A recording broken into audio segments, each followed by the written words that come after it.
जय महाकाल दोस्तों, कैसे हैं आप लोग। आशा करता हूँ भले चंगे होंगे, मज़े में होंगे, और यदि कोई तकलीफ है तो वो भी इन उपायों को करने से जाती रहेगी।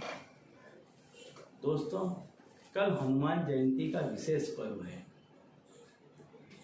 मैं हमेशा कहता हूँ कि ये जो विशेष तिथियाँ आती हैं, ये जो विशेष पर्व आते हैं, ये इसलिए आते हैं कि जब आप लोग किसी तकलीफ़ का लंबे समय से सामना कर रहे हैं और उसमें से निकलने का कोई मार्ग नहीं मिल रहा होता है, तब ऐसे विशेष पर्व या तिथियाँ आती हैं कि जिन दिनों में यदि आप थोड़ी सी भी पूजा अर्चना उपासना कर लेते हैं तो आपकी बड़ी से बड़ी तकलीफ़ें दूर हो जाती हैं।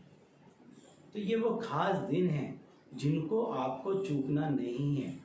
ये दिन निकल ना जाए, खास आपको ध्यान रखना है, और इन दिनों में आपको वो उपाय कर लेने हैं। तो ऐसा ही कल का एक पर्व आ रहा है, ऐसी एक तिथि आ रही है हनुमान जयंती की। आप सभी जानते हैं कि हनुमान जी संकट मोचक हैं, भीड़ भंजक हैं, आपके दुख को, आपके संकट को दूर करने वाले हैं और आपके मनोरथ को सिद्ध करने वाले हैं। अब आप बताइए, आपको इससे ज़्यादा और क्या चाहिए कि आपके संकट दूर हो जाएं, आपके रोग दूर हो जाएं, आपकी पीड़ा दूर हो जाएं और आपके मनोरथ सिद्ध होने लग जाएं। इससे विशेष किसी भी व्यक्ति को और क्या चाहिए। तो कल का ऐसा ही एक पर्व है, ऐसी ही एक तिथि है, इसको भूल से भी निकल मत जाने दीजिए। और इस तिथि में आपसे जो बन पड़े वो उपाय कीजिए। इसमें आप हनुमान चालीसा का पाठ कर सकते हैं, ज़्यादा से ज़्यादा हो सके तो 100 बार पाठ कर लें। एक बार भी करेंगे फिर भी चलेगा, उसका फल अवश्य मिलेगा, लेकिन हो सके तो ज़्यादा से ज़्यादा करें।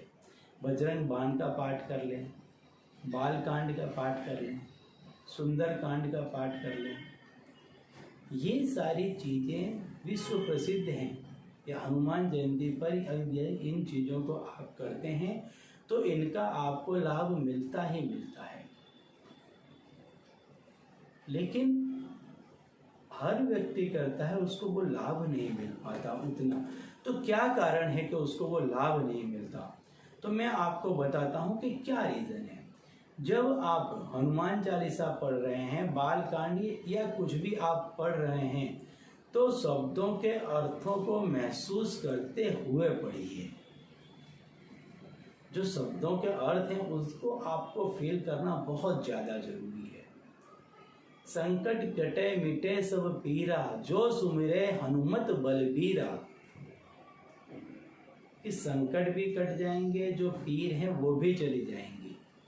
जो सुमिरे हनुमत बलबीरा, के जो हनुमान जी को सुमिर करता है, जो याद करता है, बार बार उनका नाम लेता है। किस तरह से लेता है?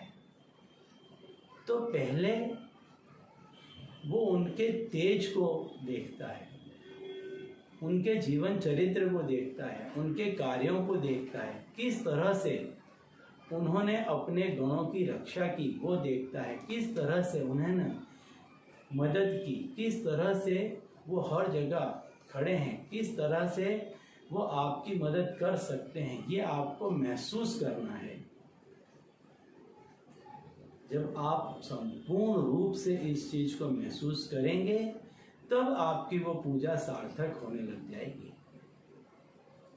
अब यदि आपके पास में समय नहीं है तो आप इनमें से उन मंत्रों को ले सकते हैं जो आपके लिए कारगर हो। सिर्फ उतना लें।